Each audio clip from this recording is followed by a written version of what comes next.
So the third topic is inventory management. What is inventory management? What its objectives and why is it important? Inventory management mo ni siya ang paglantaw, pagkontrol sa inventory, sa pag-order ug sa paggamit sa goods and products. Ang objective sa inventory management is ang pagbalance sa supply and demand para ma-maximize ang efficiency o ma-minimize ang cost. Makatabang siya para efficient ang pag-manage sa inventory o para ma-meet ang customer needs and demand. The main functions of inventory is to buffer against uncertainty in supply and demand, to take advantage of economies of scales in purchasing or productions. Para effective ang pag-manage sa inventory, it requires accurate forecasting, proper storage and handling, monitoring and reporting, so it can be efficient in your managing in your inventory.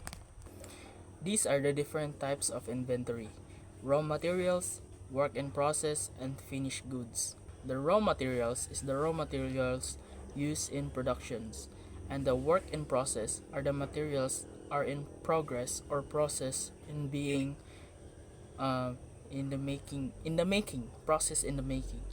And also the finished goods are the final goods that are ready to be sold.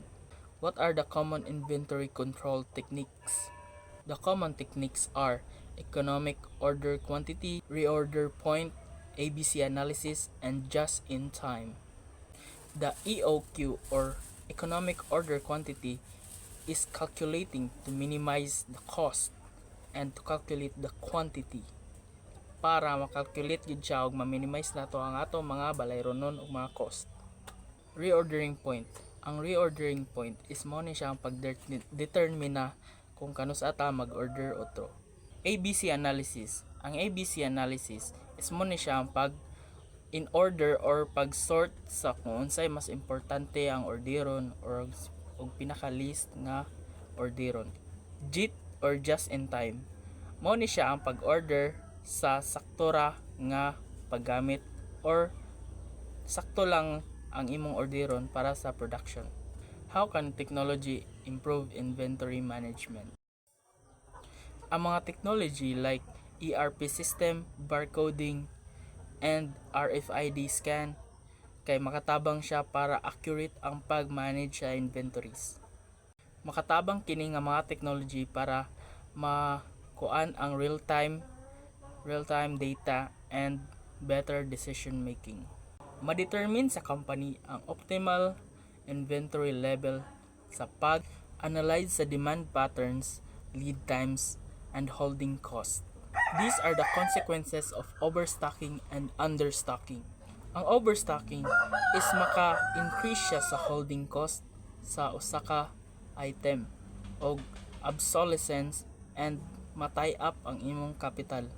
Ang understocking is delikado po ni siya kay makapabagal sa imong productions, maka-decrease siya sa sales o dili masatisfied ang imong mga customers o maka-disrupt ni siya sa imong production o sa imong business. Ang inventory turnover ratio is mo ni siya ang pag-assess kung unsa siya kapaspas mahalin ang item.